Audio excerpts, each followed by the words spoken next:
12 जनवरी को हम सभी युवा दिवस के रूप में मनाते हैं। यह एक ऐसी शख्सियत का जन्मदिन है जिसने पूरे विश्व में भारतीय संस्कृति और विचारों का डंका बजा दिया। इसकी गूंज आज भी पूरी दुनिया में सुनवाई देती है। जी हाँ, हम बात स्वामी विवेकानंद की कर रहे हैं। मन से एक सन्यासी जो कि आधुनिक दुनिया के तौर तरीकों से अच्छी तरह से वाकिफ थे, आज हर युवा के लिए प्रेरणा है।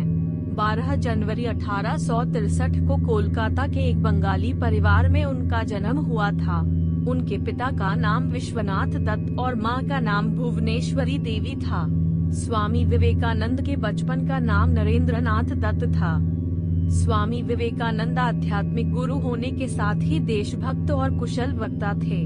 वह विज्ञान, कला, धर्म, दर्शन और साहित्य के मर्मज्ञ थे।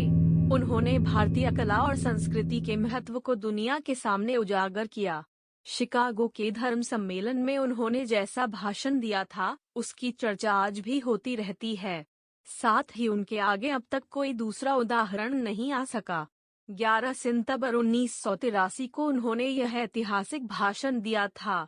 इसको अब 130 साल बीत चुके हैं। स्वामी जी का ऐसा भाषण था कि लोग मिनटों तक तालियां बजाते रहे। शुरुआती संबोधन भाइयों बहनों ने ही वहां मौजूद लोगों को सम्मोहित कर लिया था। इसके बाद ज्ञान, उपदेश और तर्कों की जो अविरल धारा बही वह अच्छे विद्वानों को बहा ले गई।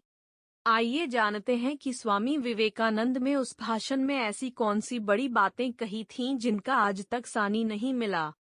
मेरे अमेरिकी भाइयों और बहनों, स्वामी जी ने इसी संबोधन के साथ भाषण की शुरुआत की थी।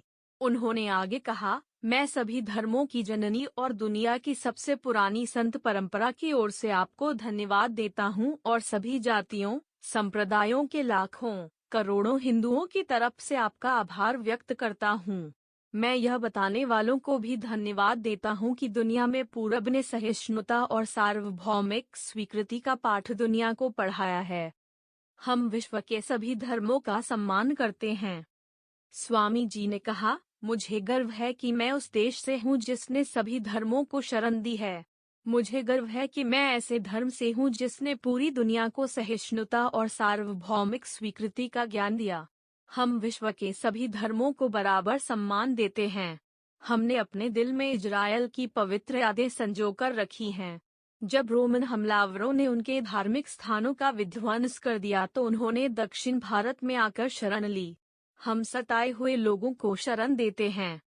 स्वामी जी ने कहा था, जिस तरह नदियां अलग अलग जगहों से निकलती हैं और अपना रास्ता चुनकर आखिरकार जाकर समुद्र में मिलती हैं, उसी तरह इंसान भी अपनी मर्जी से अपना रास्ता चुन सकता है।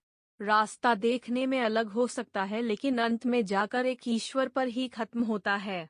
रुचिना वैचित्र्या द्रिज कुटिलना नाप थजुषाम नृनामे को गम्यस्त्वमसि पैसामर्णव्य। यह श्लोक बोलते हुए स्वामी विवेकानंद ने उपर्युक्त बात समझाने की कोशिश की थी। उन्होंने कहा था कि सांप्रदायिकाएं, कट्टरपंथ और हठ धर्मिता लंबे समय से लोगों को अपने शिकंजे में जकड़े हुए है। इसी वजह से यहाँ हिंसा होती है। अगर ये राक्षस न होते तो आज समाज ज्यादा विकसित और उन्नत होता। स्वामी विवेकानंद ने एक सकारात्मक उम्मीद जताते हुए कहा था, अब इन राक्षसों का समय खत्म हो चुका है।